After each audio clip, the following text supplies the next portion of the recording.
दिल्ली में 4-5 दोस्त एक रूम भाड़ा लेके पढ़ते थे। उसमें से एक 2-3 का शादी हो चुका था, लेकिन एक जो लड़का रोहित था वो अलग सा रहता, शांत, मतलब शांत मूड का लड़का था और अकेला रहना ही पसंद करता था। तो एक जो उसके दोस्त था वो बोलता है कि तुम बहुत ज़्यादा शांत रहता है, कभी मौज मस्ती भी किया करो। वो बोलता है कि जब मेरी पत्नी मायके चली जाती है तो मैं वैसा मतलब कि कोठे पे जाता हूँ और वहाँ से आनंद लेके आता हूँ, तुम भी कभी जाओ। बल्कि जो लड़का था बहुत शांत मूड का था, लेकिन वो बोला कि चलो ट्राई करके देखता हूँ क्या जाता है। तो वो दिल्ली के एक कोठे पे जाता है और जैसे एंट्री करता है तो लड़कियों को देख के इसका माथा ख़राब हो जाता है। एक से एक लड़की थी, ऐसे छोटे छोटे कपड़े पहनी हुई थी। तो उसकी जो मेन हेड होती है उसके पास ये लड़का जाता है। तो पूछता है कि कितना रेट है, मतलब कि कितना दाम है। तो जो हेड होती है वो बताती है कि जिसको पसंद करना है, जिसके साथ तुमको करना है, वो लड़की को पहले तुम चूज करो। वो लड़का नज़र फेरता है, उसमें बहुत सारी ऐसे मतलब कम एज की भी लड़की थी जिसका कि उम्र 14 से 18-20 तक का था। उस पर अगर पुलिस कार्रवाई करे तो अच्छा खासा फंस जाती वो महिला जो हेड थी। उसमें से एक जो लड़की थी, क्योंकि सब छोटे छोटे कपड़े पहनी हुई थी, उसको ये पसंद करता है और पूछता है कि इसका कितना रेट है। तो जो मेन होती है कोठे वाली वो बताती है कि इसका 1000 है। ठीक है, वो पेमेंट पे करता है और रूम में जाता है। कमरे में जाते ही सारा चीज़ सेट हुआ था, पलंग पे जितना भी सजावट का चीज़ होता है सारा सेट हुआ पड़ा था, क्योंकि वहाँ का रोज़ का यही काम है हर टाइम का, तो हर समय सेट ही रहता था। लड़का जाता है और पीछे पीछे लड़की आती है। लड़की गेट पे खड़ी रहती है, लड़का बुलाता है आकर बैठो। तो लड़की आती है गेट लगा के और थोड़ी दूरी पे बैठ जाती है और रोने लगती है। तो लड़का पूछता है कि रो क्यों रही हो, क्या तुम्हारे साथ क्या हुआ है। वो कुछ नहीं, थोड़ी देर तक बताती है। तो लड़का जो है वो उठ के उसके पास जाकर बैठता है, अपने कंधे पे सर रख के पूछता है कि क्या हुआ है तुम्हारे साथ, क्या हुआ है, क्या कहानी, क्या तुम यहाँ पे मजबूरी में रह रही हो। तो फिर वो क्या बताती है। नमस्कार, प्रणाम, मैं कन्हैया यादव, आप सभी को मेरे इस फिर से नए स्टोरी में स्वागत है। अगर आप सभी मेरे चैनल पर नए हैं तो चैनल को सब्सक्राइब कर दीजिएगा और वीडियो को लाइक और शेयर भी कर दीजिएगा, ताकि जो लोग इसको सुनना पसंद करते हैं उनके पास ये वीडियो पहुंच जाए। जब ये बात लड़का पूछता है लड़की से, तो लड़की बताती है पूरी कहानी, गौर से सुनिएगा। वो लड़की बताती है कि मैं 1.5 साल पहले मैं और मेरे पिताजी और मेरी माँ और एक मेरा भाई है छोटा, वो ईंट के भट्ठा पे काम करते थे। और ये कहानी बंगाल की है। मैं ज़्यादा बाहर जाना पसंद नहीं करती थी, लेकिन मजबूरन बस मेरे पिताजी की तबीयत ख़राब थी और मेरा जो भाई है वो छोटा सा था, इसलिए मुझको उनके लिए दवाई लाना मार्केट जाना पड़ा। तो मैं मार्केट में दवाई लाने गई थी और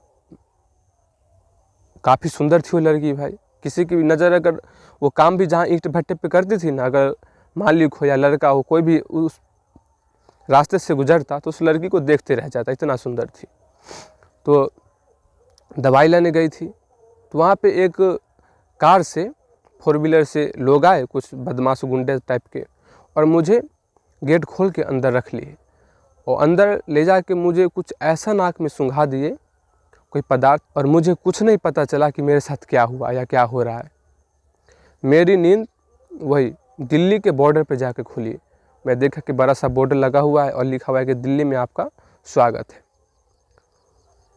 तो मैं कुछ बोलती उससे पहले फिर से उन्होंने सूंघा दिया कोई वही पदार्थ, और उन्होंने लोगों ने मुझे इस कोठा में बेच दिया। तो मुझे इस बारे में कुछ भी नहीं पता कि यहाँ क्या होता है या क्या चीज़ यहाँ होता है या कैसे रहना होता है। और फिर बताती है कि जब मेरी इस बुढ़ी औरत से भेंट हुई तो ये बोली कि तुमको ये सब करना पड़ेगा। तो पूछी क्या सब, तो वही वो बताती है, खुल के बताती है कि सेक्स करना पड़ेगा, यहाँ यही होता है। अगर खाना है तो वो करेगी तभी खाना मिलेगा, नहीं तो नहीं मिलेगा। और मुझे इस मजबूरी में यहाँ पे रहना पड़ रहा, ये सब काम करना पड़ रहा है। और कभी कभी तो 2-3 दिन मतलब कि 2-4 सूखी रोटी दे देती है और खाना भी ठीक से नहीं देती है।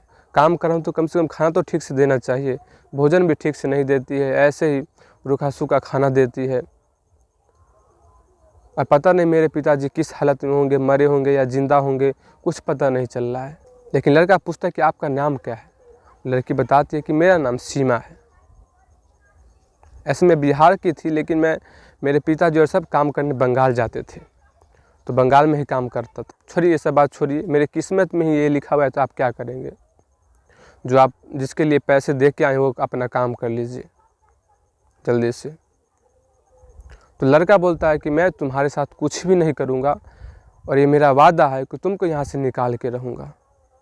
फिर भी लड़की बोलती है कि अरे साहब इतना क्यों बोल रहे हैं, बहुत सारे लोग ऐसे ही बोलते हैं।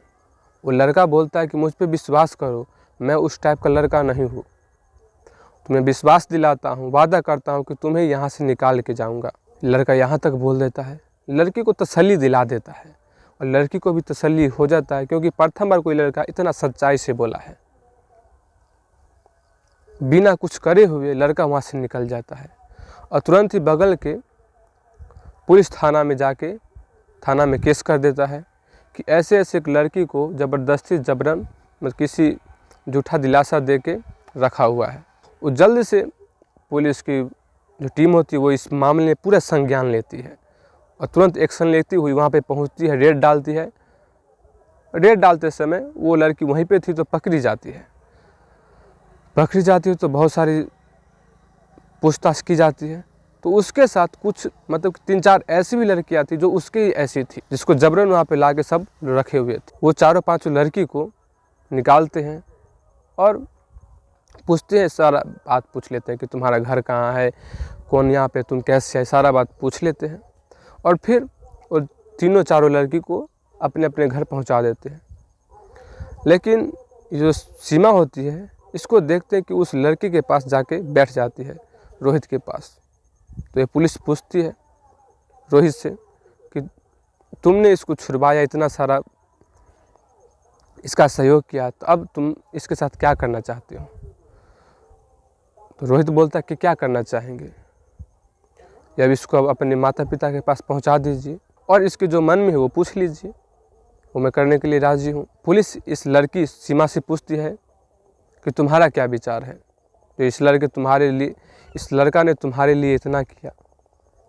क्योंकि लड़की बहुत ही ज़्यादा काफ़ी सुंदर थी। इस रोहित का भी मन पिघल गया था, दिल पिघल गया था, उसका भी मन था कि मेरा इससे शादी हो जाए। और लड़की ने इतना सारा सच्चाई देखे कि लड़का कितना सच्चाई से बात को रखा और उस सच्चाई को इसने दिखाया, जो वादा किया था उसको पूरा किया। इससे अच्छा जीवन साथी कहाँ मिल सकता है। तो उस लड़की ने बोला कि मैं इनको अपना पति बनाना चाहता हूँ। तो पुलिस पूछती है रोहित से कि क्या तुम ये स्वीकार करते हो? बोला कि हाँ स्वीकार करता हूँ।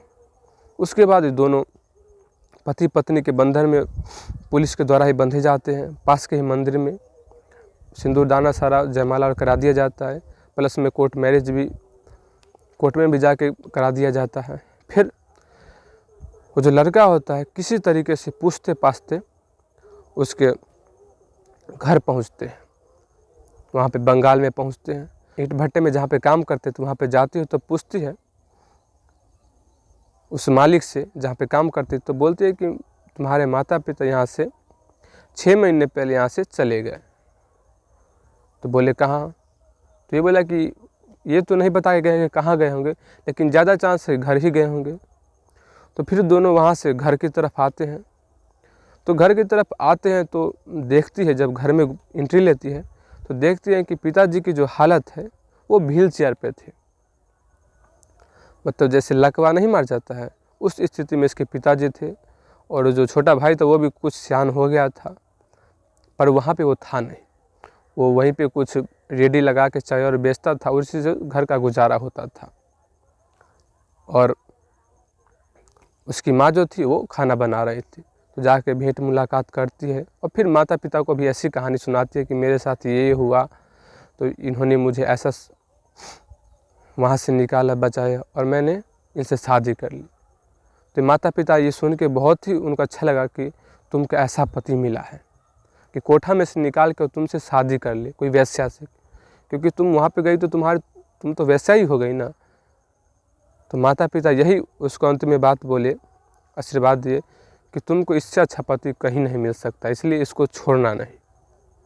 और इसके साथ ही 2-4-5 दिन वहाँ पे रहते, फिर अपने घर चले आए। तो ये स्टोरी आप सभी को कैसा लगा कमेंट करके ज़रूर बताइएगा, और ऐसी स्टोरी आप सभी के लिए लाते रहेंगे, इसलिए चैनल को सब्सक्राइब और वीडियो को लाइक और शेयर कर दीजिएगा। धन्यवाद, मिलते हैं फिर नेक्स्ट एपिसोड में।